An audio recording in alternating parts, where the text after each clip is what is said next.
Hey, everybody, and welcome back to my channel, Women of a Certain Age. My name is Daheem, and here we celebrate life of Gen X with confidence and joy. So, what are we going to talk about today? Hmm.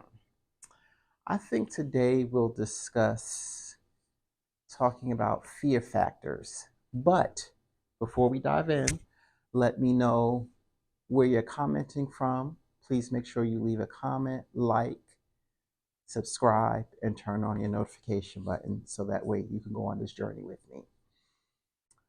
Some of the things I want to talk about are fear factors that Gen X faces. Now, I am aware that many face this, but I think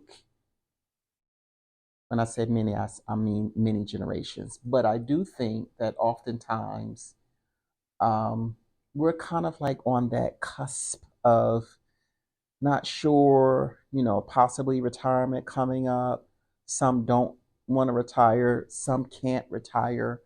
Um, the option of, if they have the option, uh, maybe finding another job, then possibly ageism, or, people thinking that, we're too old or something along those lines. And of course, the highest of Gen X is 59, and that is definitely not too old.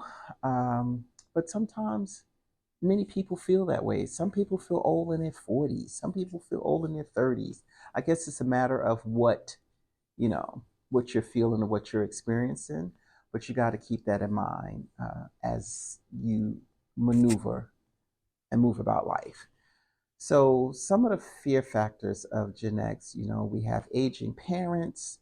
Uh, you have children that are either still living with you, or you're becoming empty nesters, or you may have job um, insecurity or security, depends on your situation. Everybody's situation is different. But how do we navigate through that? Because you could very well have the job of your dreams and you want to make a shift or do something different. What do you do about that? What does that look like? What do you do in a case where you're working somewhere and you really enjoy it, but you really want to do something else, but you're scared to take that leap because either you don't think you have the skill set, or you're not exactly sure? I talked a little bit about that in previous vlogs, but what does that look like to you? How do you overcome that fear? What is the one thing that is stopping you? Because sometimes it's just as simple as a mindset. You need to just shift. You could just try something just to see what that looks like. And it may or may not involve money. It depends. Some things you can do with technology nowadays, there's so many things that you can do that you never even thought of doing. Legally, of course. I always have to say that because you never know. But what does that look like? How do you go about your life? How do you maneuver each and every day and make some changes that are going to benefit you? What do you do in terms of with your aging parents? What does that look like? How do they could be in one state, you could be in another state. Do you move them closer to you? Do you continue to go back and forth? Um, there's so many things, fear factors of that. The fear of not having your parents around. Um, and then they may be gone and you're navigating seemingly by yourself. I would hope that you're not by yourself, because I think that community is important. If you don't have a good community, it could mean the world. A good community can mean the world. It can make or break you. I don't believe in the term of, I can do it by myself, or I don't need anybody to help me. Um, yeah, that is a trick of the enemy. Let me just say that. I am also a believer, I've said it in my other posts, but from time to time you will hear me refer to my faith. So I just want to put that out there as well. Um, and I'm also growing and learning and trying to get it right. So I don't always hit the mark either. So, we all have our things and crosses to bear and all of that. But how do you maneuver to do something for you? What does that look like?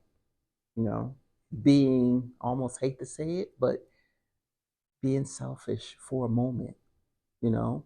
And that doesn't mean that you're going to be selfish all the time. And I don't even want to say selfish because doing something for yourself doesn't necessarily mean that you're selfish. It just means that you're taking care of yourself. Because if you don't take care of you, who will? I don't. I'm going to refer. I wasn't going to refer to it, but like if you've flown on a plane, they say when that mask drops down, you put your mask on first. Why? Because if you don't, you're not going to be able to help anybody else. So what does that look like? So be mindful of that. Write down the fears that you have and how can you move on from those fears, or what is it that you can do to combat those fears? What does that look like? Maybe you need to ask other people that have overcome those fears. um, Look up things that you desire, look up things that you think that you would really like to do, and move forward.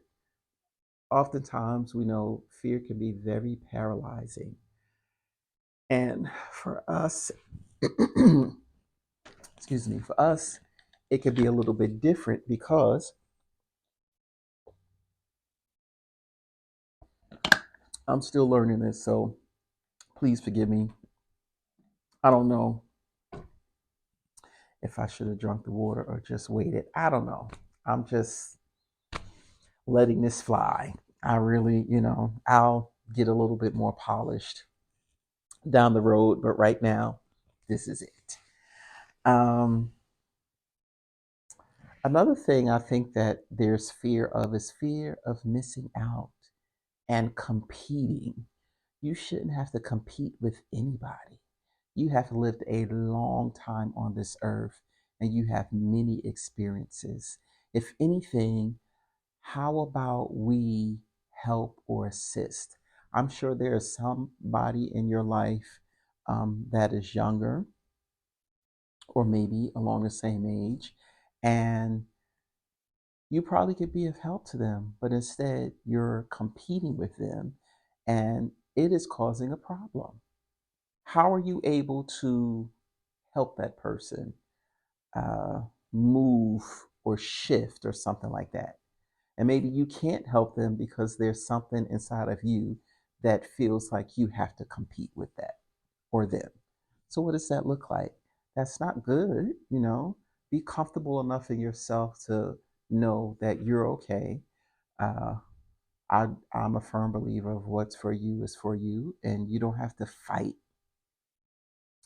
to, you know, keep pushing and pulling, and that's exhausting. At least it is for me. Let me just say that. Just connect with, I think in this age, you have the perfect opportunity to not only work with, but meet a group of people from all generations. That includes boomers, that includes millennials, that includes Gen Z, that includes even Gen Alpha, I believe is what they're called. I have to look that one up, so please forgive me. What does that look like? How do you maneuver and try to assist when you see something? So, is your fear factor the fear of missing out or even being looked over? Because some of these are very valid fears. What do you do with that? How do you process that? I think oftentimes it's very important that we, write down the things that we desire. Uh, I can't think of I want to say Habakkuk. There's a scripture that says, write vision and make it plain. Write things down. Writing brings things to life. It is very important that you do that so that way you can look back on it, or you have a compass or a barometer of something to look at so that way you can move forward in the process.